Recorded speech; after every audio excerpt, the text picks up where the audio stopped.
When thinking of work, we often imagine cubicles, a shirt, a tie, and a skirt.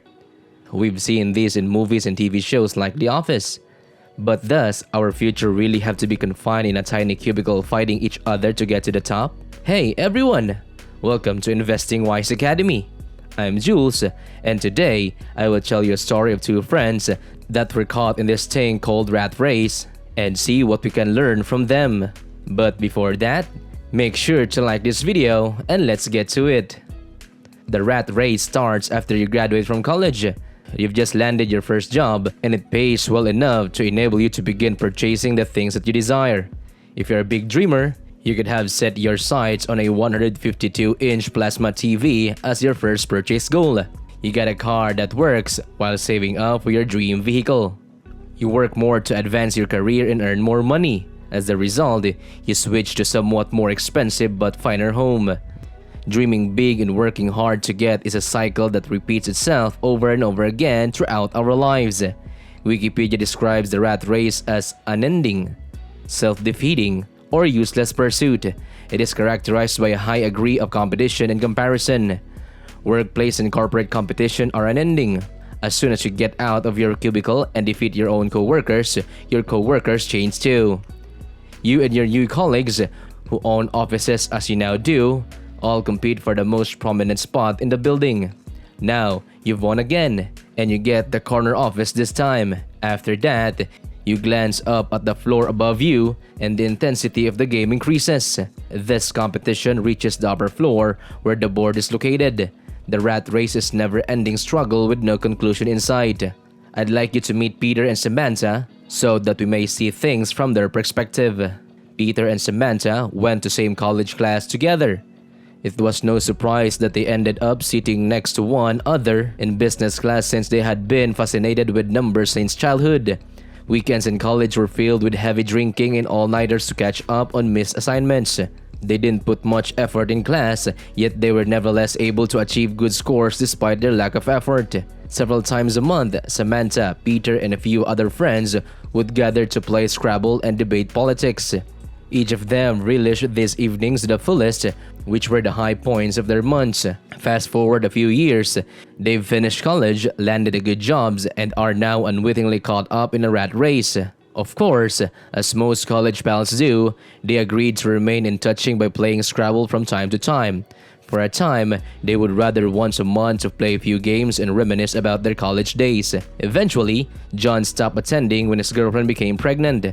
John also had to work more hours to make up for the anticipated increase in expenses that a new baby would inevitably bring since the cost of raising a child is high. Also, Mary was promoted and had to relocate to a new city. After a short time, Peter found love and proposed to his girlfriend, who he had been dating for a year. Because of his persistent dedication at work, he was given a promotion. Peter used to own a beaten-up Toyota Corolla, but with his new department head position, he sold it and bought a new one. They also had to relocate to a larger home to accommodate his wife's pregnancy.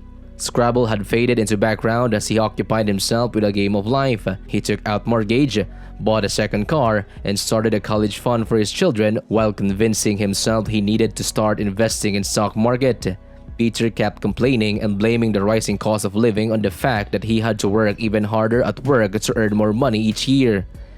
Samantha, however, never got around to finding a life partner. For her career was the most important thing in the world. It flashed on her how much time he had spent on activities she considered pointless after graduating high school. For this reason, she meticulously planned out her days, ensuring to squeeze all possible out of each one. Samantha's job advancement was not difficult because of the discipline she had built in herself.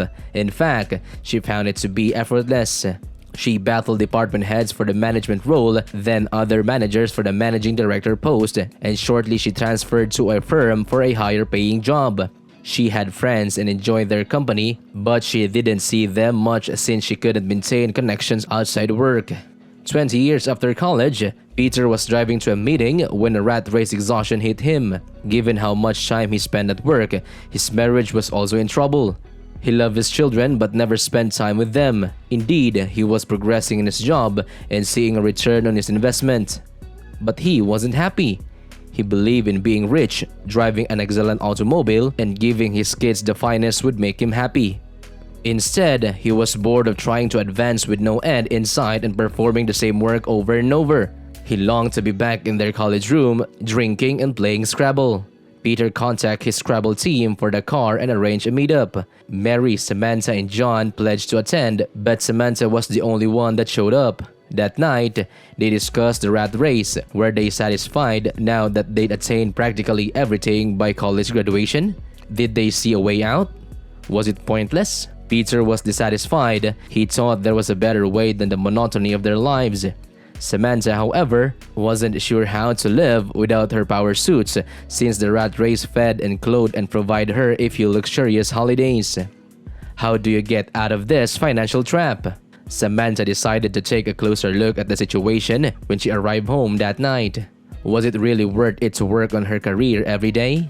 She'd grown to despise her work for its monotony and boredom. She decided to investigate whether she might enhance her quality of life by getting out of the rat race after reading few books and browsing several websites. Make an assessment. She had to know if she was in the rat race. She couldn't escape something she hadn't acknowledged. She asked herself 3 questions. Do you think there is an end in sight for this? No. Her career progress was ongoing. Was her life and career competitive? It was her only path forward. Comparable? Not much, but enough to worry. Know your options. Samantha should explore other ways to get money. She depended on the rat race for her daily sustenance, so escaping it means finding another source of money. After pondering, she discovered she had no abilities outside math, and her only hobbies were sketching and painting. Explore your options. How do artists generate money? Samantha asked herself this as she pursued her interest. She came up with a solution by working longer hours from home. She also realized that working harder to escape the rat race sounds crazy. Samantha enjoyed drawing and painting. She felt fine discovering something she wasn't reliant on for money. Even though she spent too much time at work, she looked forward to unwinding at night. He might move to a small fishing village on the coast and be happy. On the other hand, Samantha waited, making little changes to her life and realizing that happiness is not something to be earned in the future but right now. 2 years later, things have changed. After working for a large corporation for years, Samantha used those connections to launch her own design firm and a school. A few months later, she expects to start making money again. She can either run the business herself or hire someone else to do it for her at that point. She can finally begin living on her own terms. Now she's escaped the maze of life's daily grind. This is only one illustration of the difficulties that many individuals confront in today's environment. Unfortunately, most people will spend most of their prime years working for someone else. Nevertheless, you are not obligated to continue this way. With the internet, more and more individuals are launching online businesses, including e-commerce stores, blogs, influencer on social media, affiliate marketers, and so on. What about you? Do you consider yourself to be in the rat race? Or are you in your 20s still figuring your life out? If you're one of these two, things aren't too late yet, and it never will be. You need to free yourself and escape the rat race now. What are your thoughts on this topic? I want to know what you think, so drop your thoughts and comments in the comment section below. And that's it for this video. Don't forget to like and subscribe for more videos like this. Again, this is Jules. Thank you for watching and see you next time.